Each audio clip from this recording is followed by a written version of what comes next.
1장 35절.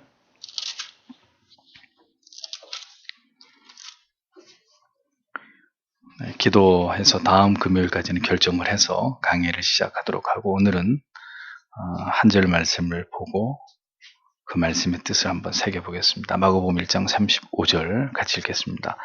새벽 오히려 미명에 예수께서 일어나 나가 한적한 곳으로 가사 거기서 기도하시더니. 아멘. 기도하겠습니다. 하나님 감사합니다. 오늘도 변함없이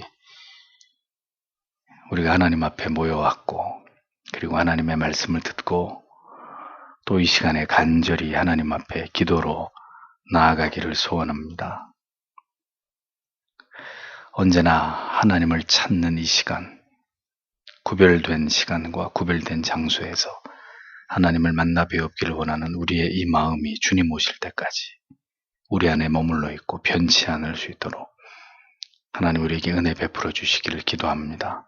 주님이 이 땅 가운데 공생애를 사시며 인간의 모습을 입고 계시는 동안 주님께서 어떤 일에 그토록 집중하셨고 그 일에 방해받지 않도록 늘 그 시간을 하나님 앞에서 지켜나가는 일에 최선을 다하셨는지를 다시 생각해보며 우리의 삶의 시간표를 다시 짜고 삶의 가장 우선순위가 무엇이 되어야 됨을 다시 한번 생각하는 시간을 갖기를 원합니다. 그리고 이어서 다시 한번 그렇게 하나님 앞에 기도하기로 작심하고 결단하는 시간이 되기를 소원합니다.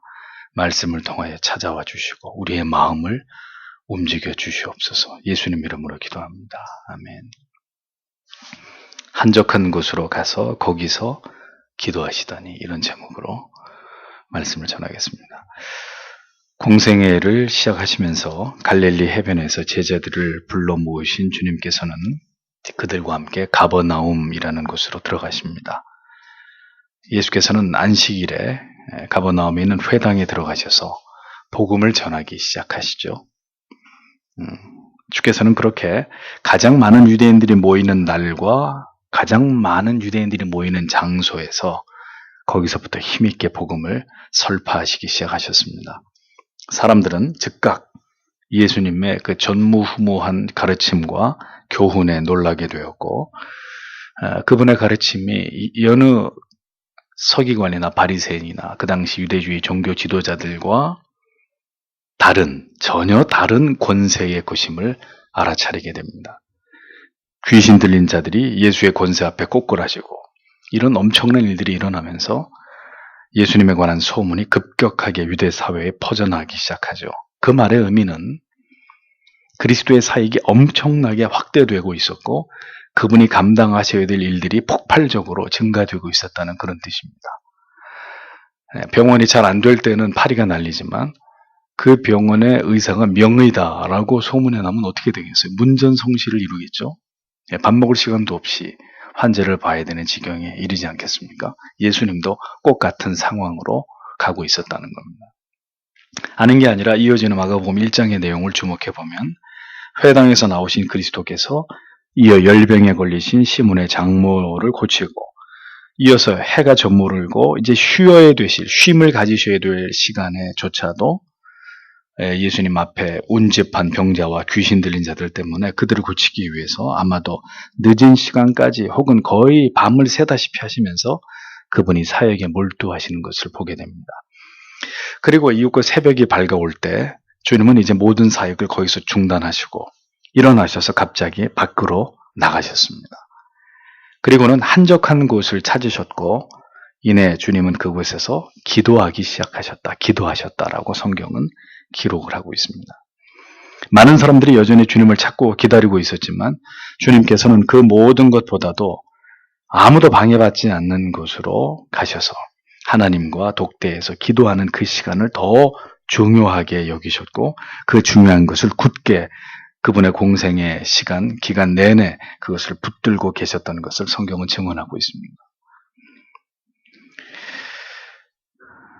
기도는 주님께서 그렇게 이 땅에서 공생애를 사시는 동안 가장 중요하게 여기신 바였고 제자들에게 힘주어 몸소 본을 보이시면서 강조하고 가르치셨던 신앙에 있어서 매우 중요한 호흡과도 같은 그런 경건의 습관이었다는 것을 마가복음 1장에서 비교적 아주 일찍 이 진리를 우리에게 교훈해주고 있습니다. 한국 교회는 주께서 이렇게 새벽에 일어나 기도하신 것을 본을 받아서 새벽 기도회를 만들었고, 그 전통은 이제 많이 소멸되고 있지만 아직도 여전히 신앙의 기형적인 열심을 내는 그런 교회들일수록 더 굳건히 이 새벽 기도의 전통을 지키고 있는 이런 기이한 모습을 보이면서 어쨌든 그 전통을 이어가고 있는 모습을 보여줍니다. 새벽 기도회가 성경적이지 않다는 의미가 절대로 아닙니다. 새벽 시간에 올바른 의미의 기도는 우리에게 분명 풍성한 영혼의 유익을 가져다 줍니다. 그러므로 우리는 새벽의 기도가 옳다 그르다를 논하기 전에 우리는 우리의 기도의 열심 안에 있는 어떤 동기와 우리의 기도 생활을 깊이 한번 돌아볼 필요가 있다고 그렇게 생각이 되어지는 거죠. 이 시대 많은 교회들이 새벽 기도회를 성경에서 벗어난 용도로 악용하고 있는 사례들을 봅니다. 새벽 기도에 참석하는 것을 성숙한 신앙의 지표와 표준으로 여기기도 하고, 특별한 기도의 제목에 대한 응답을 얻기 위한 그야말로 특별히 하나님께 자신의 각오와 결의와 헌신을 드리려는 이런 어떤 그런 차원에서의 특별한 기도의 기회로 삼아가지고 하나님 앞에 기도하기도 합니다. 그래서 특별 새벽 기도회라는 거창한 이름을 붙이고 그렇게 새벽에 기도하는지는 모르겠습니다만 아무튼 그렇습니다. 하루도 빠지지 않고 새벽에 기도하는 자신에 대해서 대단한 의의에 사로잡힌 그런 성도로부터 새벽 기도에 응답받지 못한 기도가 없다는 새벽 기도에 대한 전설 같은 어떤 간증까지, 한국 교회는 새벽 기도에 대한 어떤 신비한 환상과 그 열정만큼은 세계 어떤 교회들보다도 열심인 것은 인정해야 될 것입니다. 그러나 우리가 주의해야 될 점은 바로 이 새벽 기도에 대한 그릇된 중독입니다. 기도는 반드시 새벽에 해만 하고 새벽 기도를 지켜야 하나님의 은혜와 도우심을 맛보고 건강과 형통을 보장받을 수 있다는 식의 미신 같은 믿음. 만약에 그런 믿음으로 새벽 기도를 하고 있다면 아무 의미가 없는 것이죠. 새벽 기도의 근거를 많은 경우에 우리는 이렇게 새벽에 기도하신 주님의 모습 속에서 찾습니다. 그런데 참으로 이상한 것은 왜 전 세계 교회 가운데 유독 한국 교회만 그러면 이렇게 예수님의 새벽 시간의 기도를 가장 중요한 전통으로 지켜오고 있는가 하는 점입니다. 새벽 기도 때문에 한국 교회가 전 세계의 유래를 찾아볼 수 없을 만큼 고도로 성장했다는 어떤 웃지 못할 스스로의 평가도 그렇게 큰 소리를 낸 지 이미 오래입니다. 그러니까 한국 교회의 성장의 원인이 바로 이 새벽 기도에 있고, 교회뿐만 아니라 오늘날 한국이 이룩한 이 어떤 경제의 엄청난 성장의 원인도 바로 교회의 새벽 기도에 있다라고 보는 상당히 그릇된 관점들이 아직도 한국 교회 안에는 팽배해 있습니다. 기독교사를 연구하다 보면 우리가 참으로 존경하는 위인들 가운데 새벽 기도를 강조한 사람은 거의 전무하다시피 한 것을 확인할 수 있습니다. 아우구스티누스나 루터나 칼빈, 존 오웬, 조나단 에드워즈 이런 분들조차도 새벽 기도에 대한 강조나 언급은 거의 하지 않고 있습니다. 기도는 강조합니다.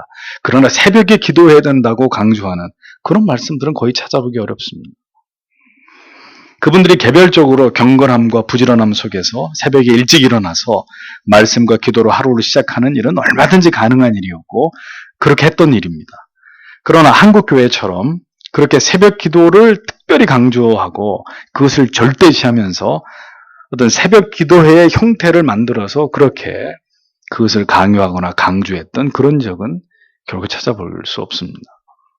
그렇다면 지금의 한국 교회는 초대교회도 갖지 않았고 종교 개혁자들이 세운 교회나 청교도들의 교회조차도 공적으로 갖지 않았던 대단히 훌륭한 기도의 전통을 세우고 그것을 지켜가고 있는 그 모든 교회들보다 월등히 영적으로 탁월하고 뛰어난 교회라고 한국 교회는 그럼 자부할 수 있느냐라는 질문을 던져볼 필요가 있는 거죠. 한국 교회가 오늘 이 시대 앞에 보여주고 있는 비도덕성, 비윤리성을 보십시오. 모두 다 새벽을 깨우고 저마다 열정으로 충만했던 교회와 목회자들이 이 같은 죄악에 가장 먼저 무너지고 있는 이런 행태들은 그럼 오늘 우리에게 무엇을 시사하고 있는 것일까요? 그들의 모든 기도는 결국 사람의 열심을 고취시키고 진작시키기 위한 동기 유발에 지나지 않고 결국은 자기 열심과 충성으로 어떤 만족을 얻어내려고 하는 종교적 최면으로밖에 비춰지지 않을 따름이라는 겁니다.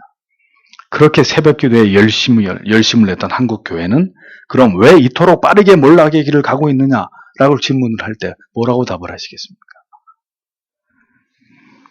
지금 저는 새벽기도 무용론을 주장하고 있는 것이 절대로 아닙니다. 오해하지 마십시오. 새벽기도 다 필요 없다. 지금 그런 얘기를 하고 있는 게 아니에요. 또 새벽기도나 금요기도, 수요기도 모든 기도의 시간을 폐지한 교회들을 지지하고 있는 것도 절대로 아닙니다. 오히려 그렇게 기도 모임을 축소하고 있는 교회들에 대한 영적인 우려가 적지 않죠. 문제는 새벽기도의 성경적 근거를 우리는 분명히 이해할 필요가 있고 그것을 통해서 우리의 기도 생활을 정직하고 적나라하게 들여다볼 필요가 있다는 것을 강조하려고 이 말씀을 전하고 있는 겁니다. 새벽기도의 가장 유력한 성경적 근거는 바로 오늘 읽은 이 성경의 구절입니다. 새벽 5일에 미명에 예수께서 일어나셨다. 한국교회는 바로 이 부분에만 집중하고 집착하고 있습니다. 새벽에 주님이 일어나셨다는 거예요. 그러므로 새벽기도는 주님이 가장 먼저 시작하셨고 경건한 그리스도인이라면 모두 주님처럼 새벽에 일어나야 된다. 이 절대적 진리에 가까운 논리를 만들어 놓고 그것을 굳게 지켜가고 있는 이런 모습들을 보게 됩니다. 만약에 이렇게 새벽에 일어나 기도하는 것이 주님의 명령이었다면 전 세계 교회들은 왜 이 명령과 법을 따르지 않고 있는 것일까요? 주님께서 행하신 일을 우리는 모두 다 그대로 행하는 것이 그것이 성경의 가르침이겠느냐.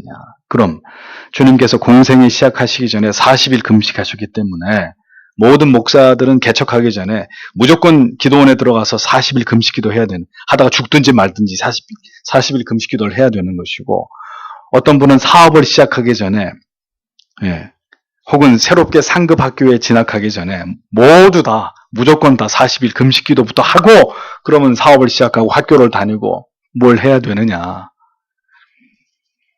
주님이 보여주신 기도의 모습은 하나님을 경외하고 하나님의 뜻을 구하고 하나님의 도우심을 힘입고자 하는 경건한 신앙생활의 한 예를 보여주시는 겁니다. 그래서 주님은 기도하라고 말했지 새벽에 일어나서 기도하라고는 성경에 어디에도 말씀하고 있지 않아요. 주님께서는 한 번도 새벽에 기도하라고 우리에게 말씀하지 않았습니다. 그런데 그러면 우리는 궁금한 부분이 하나 있죠. 하필 새벽에 왜 주님은 종종 기도하셨느냐 하는 점입니다. 그 이유는 마가복음 1장에 명백하게 드러나 있듯이 그것은 주님께 있어서 아무에게도 방해를 받지 않는 시간과 장소가 바로 새벽이었고 한적한 곳이었기 때문이라는 겁니다. 성경의 문맥을 쭉 따라가 보세요. 그분에게 가장 사람들에게 방해를 받지 않을 수 있는 조용한 시간과 장소를 확보할 수 있었던 때가 새벽이었고 한적한 곳이었기 때문에 주님은 그 이유 때문에 새벽에 일어나서 기도하시는 거예요. 성경에 보면 주님이 새벽에 일어나셔서 기도하신 모습들이 자주 목격됩니다. 누가복음 4장 42절에 날이 밝음에 예수께서 나오사 한적한 곳에 계시니 무리가 찾다가 만나서 자기들에게서 떠나시지 못하게 만류하려 하며, 여기도 날이 밝을 때까지 한적한 곳에 주님이 계셨다. 뭐하고 계셨겠어요? 기도하고 계셨겠죠. 누가복음 5장 16절 예수는 물러가서 한적한 곳에서 기도하시니라. 누가복음 6장 12절 이때 예수께서 기도하시러 산으로 가사 밤이 맞도록 하나님께 기도하시고, 자 여기는 새벽이 아닙니다. 누가복음 9장 18절 예수께서 따로 기도하실 때 제자들이 주와 함께 있더니 물어 가라사대 무리가 나를 누구라고 하느냐. 따로 기도하실 때 따로 정해진 시간과 장소에서 기도하셨다라는 구절이 나오고, 마태복음 26장 36절에 이에 예수께서 제자들과 함께 겟셋마네라 하는 곳에 이르러 제자들에게 이르시되 내가 저기 가서 기도할 동안에 너희는 여기 앉아 있으라 하시고, 역시 주님은 홀로 한적한 곳으로 가셔서 기도한 장면이 성경에 기록되어 있습니다. 자, 그러니까 이런 성경의 본문을 조합해 보면 우리에게 말씀하고자 하는 것은 새벽 기도만이 살 길이고 복을 받을 길이다. 기도의 응답을 받는 열쇠다. 이런 메시지가 아니라는 것을 알 수 있습니다. 주님께서는 그 분주하시고 과도한 사역의 현장 가운데서 자주자주 하나님께 기도하시기 위해서 무리들을 떠나가지고 한적한 곳을 찾으셨다는 사실을 성경은 우리에게 보여줍니다. 그러다 보니 그 시간이 밤이 되기도 하고 주로 새벽이 되기도 했던 것이지, 새벽 기도를 규범화하고 어떤 법으로 정해서 혹은 우리에게 명령하시면서 기필코 이것을 지키라고 말씀하고 계시지는 않다는 것입니다. 즉 삶에 있어 최우선 순위는 언제나 기도이고, 이 기도를 하나님께 드리는 시간은 언제나 바쁘고 분주하고 피곤한 일상이라 할지라도 반드시 확보되어 있어야 한다는 메시지가 오히려 주님의 기도의 모습 속에 담겨져 있는 것이다 라고 볼 수 있는 거죠. 주님께 있어서 새벽의 시간은 누구에게도 방해받지 않는, 아니 주님을 방해할 수 없는 절대적인 하나님과의 독대의 시간이었습니다. 그래서 새벽에 주님이 기도하신 것에 의미가 있는 것이지, 새벽을 규범화해서 모든 교회가 그것을 지키도록 하기 위한 명령을 만들어내시기 위한 새벽의 주님의 기도는 결코 아니었다는 겁니다. 중요한 것은 주님의 일상 속에서는 반드시 홀로 기도하시는 시간과 장소가 있었다는 점이죠. 우리가 뭐든지 성경이 말씀하고 있고 우리가 반드시 지키면 좋을 거라고 생각하기 때문에 성경의 근거들을 막 가지고 와서 그것을 법으로 정하고 전통으로 정하고 교회가 그것을 강요하는 이런 경우들이 있습니다. 하지만 그것이 아무리 좋은 것이라 할지라도 분명한 성경적 근거를 가지고 정확하게 알려드려야 되는 거예요. 새벽 기도가 나쁘다는 뜻이 아닙니다. 계속 강조하지만. 하지만 새벽 기도는 성경에 하나님이 명령으로 규범으로 정하신 법이 아니라는 얘기를 하고 있는 거죠. 주님께서 우리에게 가르쳐 주신 기도의 본질은 언제나 어떤 상황과 순간이라도 하나님을 홀로 배우는 것을 가장 우선으로 하는 것, 그것이었다는 겁니다. 마태복음 6장 6절은 이렇게 적고 있습니다. 너는 기도할 때 내 골방에 들어가 문을 닫고 은밀한 중에 계신 내 아버지께 기도하라. 은밀한 중에 보시는 내 아버지께서 갚으시리라 라고 기록하고 있습니다. 기도의 본질은 어느 곳에든 하나님을 독대할 시간과 장소를 확보하고 홀로 하나님께 나아가는 것입니다. 신앙은 기도의 골방에서 다듬어지고 만들어진다고 해도 과언이 아닙니다. 그 시간은 새벽이어도 좋고 야심한 밤이어도 좋고 낮이어도 누구에게든 방해받지 않을 수 있는 곳과 시간이 있다면 그 기도는 그 자체로 하나님이 기뻐하시는 기도가 충분히 될 수 있는 거죠. 기도는 골방에서 문을 닫고 은밀하게 하라고 주님은 그렇게 우리에게 가르치셨습니다. 그것이 기도의 본질이라고 말씀하셨습니다. 그렇게 기도해야 되는 이유는 우리는 기도를 하나님께 드리면서도 많은 죄악들을 범하고 죄악들을 양산할 수 있기 때문이라는 겁니다. 그래서 마태복음 6장 6절 바로 전에 5절에 이 같은 말씀이 기록되어 있죠. 또 너희가 기도할 때 외식하는 자와 같이 하지 말라. 저희는 사람에게 보이려고 회당과 큰 거리 어귀에 서서 기도하기를 좋아하느니라. 내가 진실로 너희에게 이르노니 저희는 자기 상을 이미 받았느니라 라고 말씀합니다. 기도 가운데 나타나는 외식을 경계하시면서 주님은 기도 가운데 의식해야 될 대상은 오직 하나님뿐이어야 한다라는 것을 말씀하셨습니다. 한국 교회는 공적인 기도 모임을 많이 만들었습니다. 새벽 기도회, 수요 기도회, 금요 기도회, 그 밖에도 여러 이름의 기도회들을 만들어 놓고 기도 모임을 갖습니다. 물론 성경에도 한 자리에 모여서 합심해서 드리는 공적인 기도 모임이 있었던 것을 기록하고 있기 때문에 공적인 기도 모임도 강조돼야 합니다. 그러나 기도의 기본은 혼자 조용한 곳에서 하나님께 나아가는 것입니다. 골방에서 아무도 모르게. 그것이 기도의 가장 기본이라고 성경은 가르칩니다.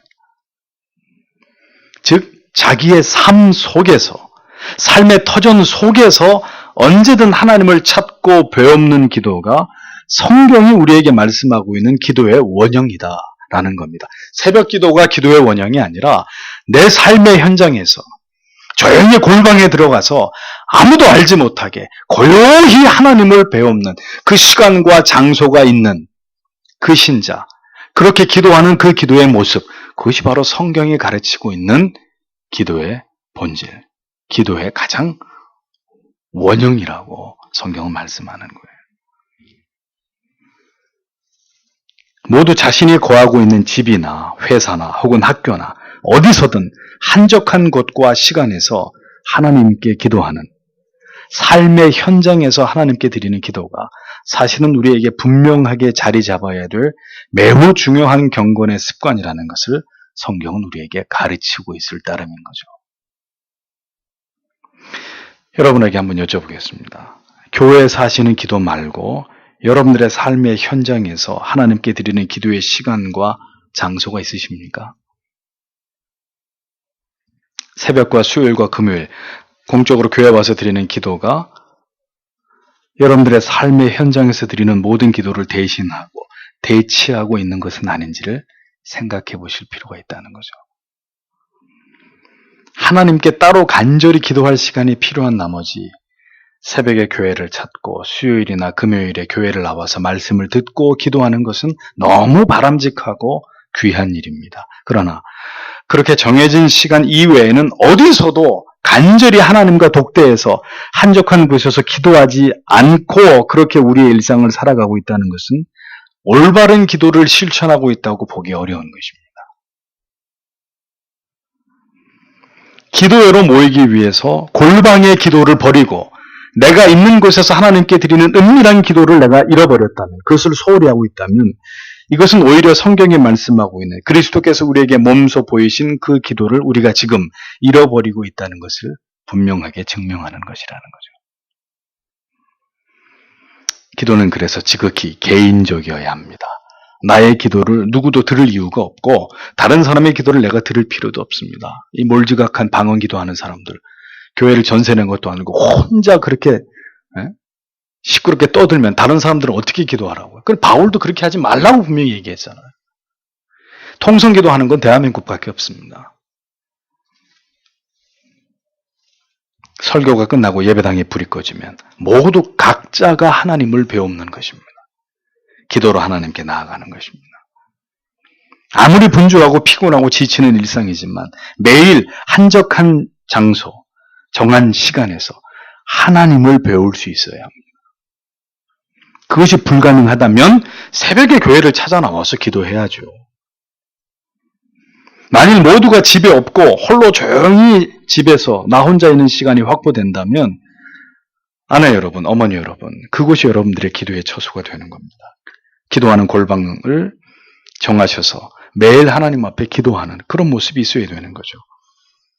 직장에서든 학교에서든 캠퍼스의 한 구석에 조용한 벤치나 회사에서 조용히 기도할 공간을 물색해야 합니다. 정 기도할 곳이 없으면 회사를 남보다 일찍 출근, 한 1시간 일찍 출근해서 내 일하는 책상 의자에 앉아서라도 기도하는, 그것이 예수님이 밤새도록 환자들을 보시고 병자를 치료하고 귀신 들린 자를 쫓고 새벽에 조용한 아무도 방해받지 않는 곳에 나가서 기도하신 그 정신을 실천하는 것이라는 거죠. 일상 속에서 하나님께 드리는 기도, 필수 불가결한 것이 되어야 합니다. 모두 출근을 하고 학교를 간 이후에 아무도 없는 골방이든지 아니면 학교 근처에 있는 예배당이든지 직장 근처에 있는 예배당 아니면 직장에 어떤 사람들 잘 드나들지 않는 회의실이나 아무튼 기도는 한가할 때 하는 것이 아니라 예수님처럼 빡빡한 일정 가운데서 따로 시간을 떼고 장소를 구분해서 그렇게 하나님께 기도하는, 그것이 기도의 정신이라는 거예요. 성경이 말씀하는 기도는 기도회로 모이는 기도뿐만이 아니라 더 중요한 것은 예수 그리스도처럼 일상 속에서 따로 한적한 시간과 장소를 확보해서 하나님께 기도로 나아가는 것이었다. 웨슬레의 어머니는 10명이 넘는 자녀들을 키웠습니다. 그러니 북새통이죠, 집이. 그런데 그 어머니가 기도하는 시간, 그래서 그 아이들을 놔두고 어딜 가서 따로 기도하겠어요. 그래서 웨슬레 어머니는 기도하는 시간이 언제냐, 아이들이 떠들던 뭘 하든 간에 어머니가 앉는 의자에 앉아서 치마를, 이렇게 긴 치마를 머리 위로 이렇게 뒤집었습니다. 그러면 그때부터는 그 10명이 넘는 자녀들 가운데 누구도 엄마를 찾을 수 없는 시간이 되는, 그건 엄마와 자녀들 간의 약속이에요. 치마를 뒤집어 쓴 어머니는 그때부터 하나님 앞에 기도하는 시간을 시작하는 거죠.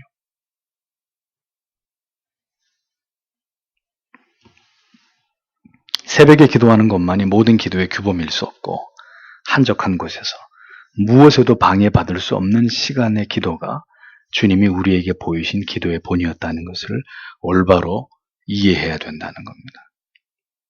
그러니까 참으로 성경적인 믿음이 필요하고 성경적인 기도가 필요한 것이죠.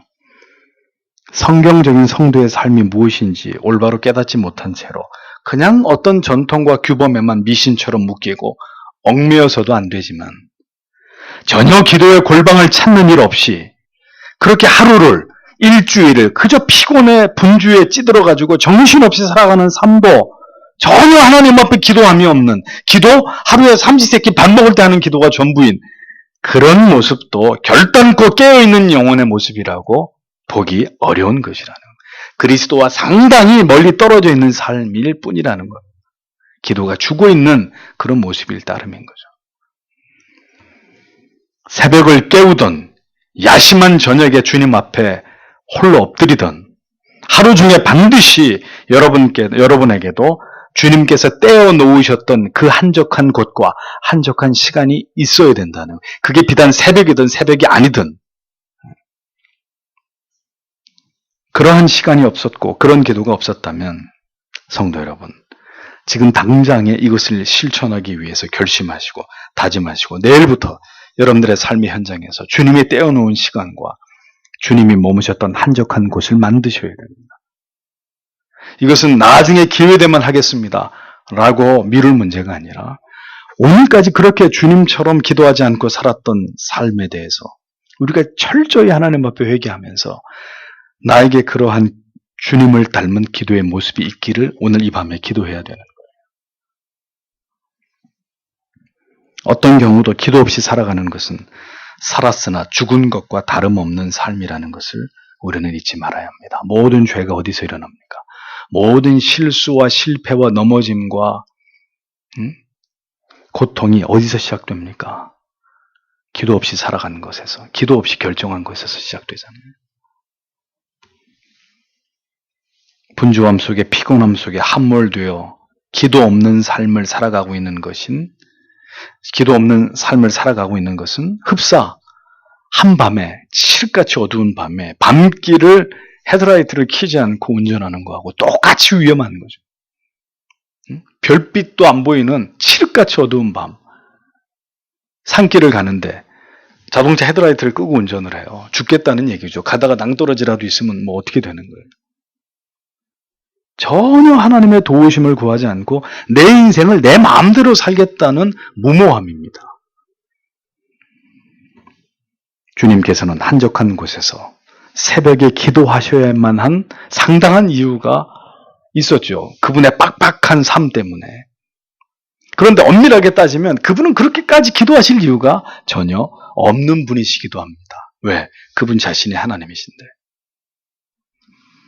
그런 분이 매일매일 한적한 곳을 찾으셔서 새벽이라는 혹은 야심한 시각에 그렇게 방해받지 않은 시간을 고집하셨고 그 시간에 하나님 앞에 기도하셨다면 우리는 어떻게 해야 되겠습니까?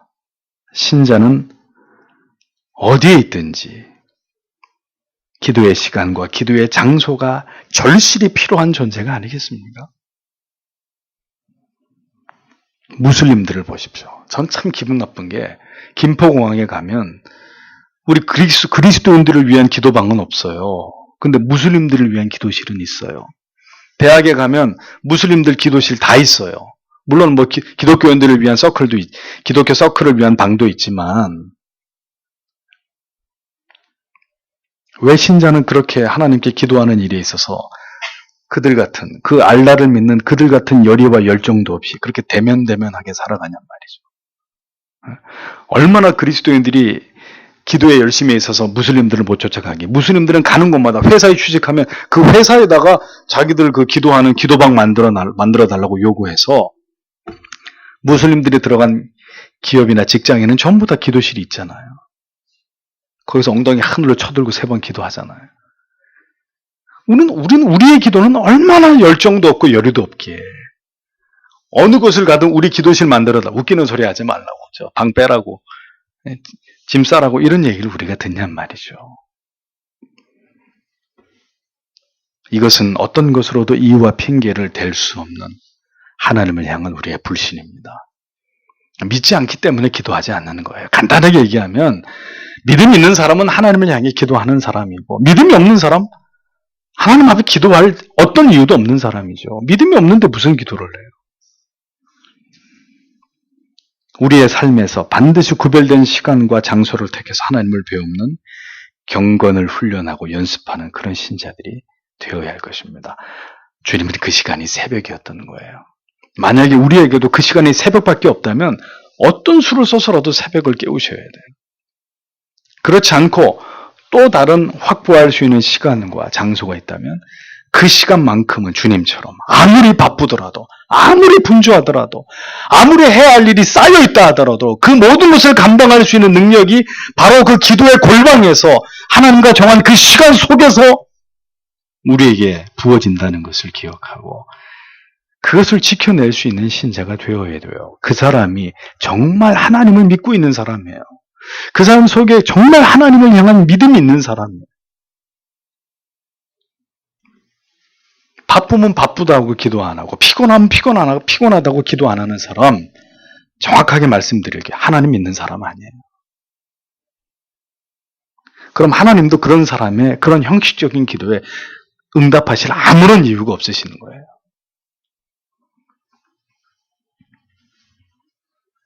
그렇게 일상에서부터 오늘의 핵심은 그것입니다. 자, 이제 이런 설교 들었으니까 이제 새벽에 일어나서 기도할 필요는 전혀 없겠다. 이렇게 생각하시면 착각이고요. 오늘의 핵심은 그것이 아니라 그렇게 일상에서부터 교회로 이어진 기도라야 힘을 얻고 어디서든 기도해도 하나님을 깊이 배우는 뜨겁고 간절한 기도를 드릴 수 있다. 이것이 오늘의 설교의 핵심이죠. 새벽에 기도하신 주님의 그 기도의 의미를 어떻게 오늘의 우리의 삶에 대입하고 적용해야 할지 오늘도 이 말씀을 여러분 마음에 깊이 새기시고 중요한 것은 뜻을 세워야 돼요. 기도의 뜻을. 학교에서 공부하던 아무개가 언제부터 잠깐씩 없어져요. 같이 분명히 밥을 먹고 있었는데 그다음부터 안 보이다가 수업 시작하면 나타나.